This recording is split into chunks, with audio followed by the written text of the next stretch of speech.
ಪರಿಶುದ್ಧಗಳ ನಾಮಕ್ಕೆ ಸ್ತೋತ್ರವಾಗಲ್ಪಡಲಿ. ಈ ವೇಳೆಯಲ್ಲಿ ಸ್ವರ್ಗ ಸ್ವರ ಈ ದೈವಿಕ ದೈನಂದಿನ ದೈವೋಕ್ತಿಗಳ ಈ ಕಾರ್ಯಕ್ರಮಕ್ಕೆ ನಿಮ್ಮನ್ನು ಸ್ವಾಗತಿಸುತ್ತಾ, ತಂದೆ ದೇವರ ಪರಿಶುದ್ಧ ನಾಮವನ್ನು ನಾವು ಕೊಂಡಾಡುವ ಹಾಗೆ ಕರ್ತನು ನಮ್ಮನ್ನು ಕೃಪೆ ಕೊಟ್ಟು ಆತ ನಮ್ಮನ್ನು ನಡೆಸಿರುವಂತಹ ಈ ನಡೆಸುವಿಕೆಗಾಗಿ ದೇವರಿಗೆ ಸ್ತೋತ್ರವಾಗಲ್ಪಡಲಿ. ಇವತ್ತು ದೇವರ ಸನ್ನಿಧಿಯಲ್ಲಿ ದೇವರ ವಾಕ್ಯವನ್ನು ಧ್ಯಾನಿಸುವುದಕ್ಕಾಗಿ ಜ್ಞಾನೋಕ್ತಿಗಳ ಪುಸ್ತಕದಲ್ಲಿ 6ನೇ ಅಧ್ಯಾಯ 2ನೇ ವಚನದಲ್ಲಿ ನೋಡುತ್ತೇವೆ. ನೀನು ಮಾತು ಕೊಟ್ಟು ಪಾಶಕ್ಕೆ ಸಿಕ್ಕಿದ್ದಿ, ನಿನ್ನ ವಾಗ್ದಾನವು ಇನ್ನೂ ಹಿಡಿದಿದೆ. ದೇವರಿಗೆ ಸ್ತೋತ್ರ. ನಿನ್ನ ದೇವರ ಮುಂದೆ ನೀನು ಮಾತು ಕೊಟ್ಟಿದ್ದಿ, ಮನುಷ್ಯರ ಎದುರಿಗೆ ನೀನು ಮಾತು ಕೊಟ್ಟಿದ್ದಿ, ಜನಾಂಗಗಳ ಎದುರಿಗೆ ನೀನು ಮಾತು ಕೊಟ್ಟಿದ್ದಿ.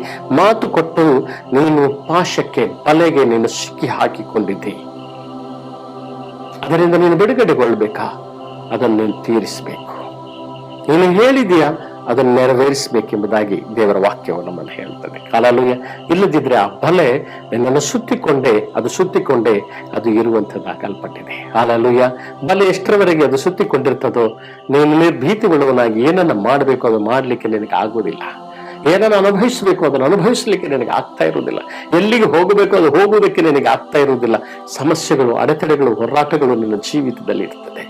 ನಿನ್ನ ದೇವರ ಸನ್ನಿಧಿಗೆ ಹೋಗ್ತಾ ಇರಬಹುದು, ನಿನ್ನ ಪ್ರಾರ್ಥನೆ ಮಾಡುತ್ತಾ ಇರಬಹುದು, ನಿನ್ನ ಸಾಕ್ಷಿಯನ್ನು ಹೇಳ್ತಾ ಇರಬಹುದು. ಆದರೆ ಪರಿಪೂರ್ಣತೆಯ ಬಿಡುಗಡೆಯ ಒಂದು ಆನಂದ, ಒಂದು ನಡೆಸುವಿಕೆ ನಿನ್ನ ಜೀವಿತದಲ್ಲಿ ಅದು ಬಲೆಯಾಗಿ ನಿನ್ನನ್ನು ಹಿಡಿದುಕೊಂಡಿರುವುದರಿಂದ ಹೊತ್ತ ಹರಕೆಯನ್ನ ಆಗಲೇ ನೀನು ತಡ ಮಾಡದೆ ನೀನು ತೀರಿಸುವುದಕ್ಕಾಗಿ ಇವತ್ತು ಕೇಳುತ್ತಿರುವಂತ ನನ್ನ ಪ್ರಿಯನೇ, ಇವತ್ತು ನಾನು ನಿನ್ನನ್ನು ಪ್ರಬೋಧಿಸ್ತೇನೆ, ಇವತ್ತು ನಾನು ನಿಮ್ಮನ್ನು ಪ್ರೋತ್ಸಾಹಿಸ್ತೇನೆ, ಇವತ್ತು ನಾನು ನಿಮ್ಮನ್ನು ದೇವರ ಹೆಸರಿನಲ್ಲಿ ಇವತ್ತು ಆ ಕಾರ್ಯವನ್ನು ಮಾಡುವುದಕ್ಕೆ ನಿಮ್ಮನ್ನು ಉತ್ತೇಜಿಸುವನಾಗಿದ್ದೇನೆ. Hallelujah, hallelujah.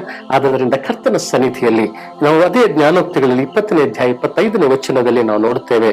ದುಡುಕಿ ನಿನ್ನ ಮುಡುಪನ್ನು ನೀನು ಕಟ್ಟುವುದು ಅದು ಮನುಷ್ಯನಿಗೆ ಅದು ಉರುಲಾಗಿದೆ. ದುಡುಕಿಕೊಂಡು ಮುಡುಪನ್ನು ಕಟ್ಟುವುದು ಅದು ಮನುಷ್ಯನಿಗೆ ಅದು ಉರುಲಾಗಿದೆ. ಹರಕೆ ಹೊತ್ತ ಮೇಲೆ ವಿಚಾರ ಪಡಬೇಕಾಗುತ್ತದೆ. ಹಲ್ಲೆಲೂಯಾ. ಮುಡುಪನ್ನ ಕಟ್ಟುವುದು ಅಂದ್ರೆ ನನಗೆ ಜಯ ಸಿಕ್ಕರೆ ಹೀಗೆ ಮಾಡ್ತೇನೆ ಎಂಬುದಾಗಿ ಮುಡುಪು ಕಟ್ಟಿಕೊಳ್ಳುವುದು ಅಥವಾ ಮಾತುಗಳನ್ನು ಕಟ್ಟಿಕೊಡುವುದು, ಹರಕೆಯನ್ನು ಹೊತ್ತುಕೊಳ್ಳುವುದು.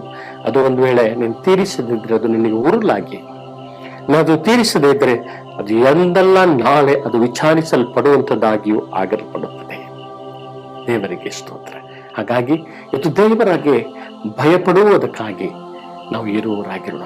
ದೇವರಲ್ಲಿ ಭಯಭಕ್ತಿ ಇರುವುದಾಗಿದ್ರೆ ಭಕ್ತನು ಆ ದೇವರಿಗೆ ಮಾಡುವುದನ್ನು ಆತನು ಮಾಡುವನಾಗಿದ್ದಾನೆ. ದೇವರಿಗೆ ಸ್ತೋತ್ರವಾಗಲ್ಪಡಲಿ. ದೇವರಿಗೆ ಸ್ತೋತ್ರ.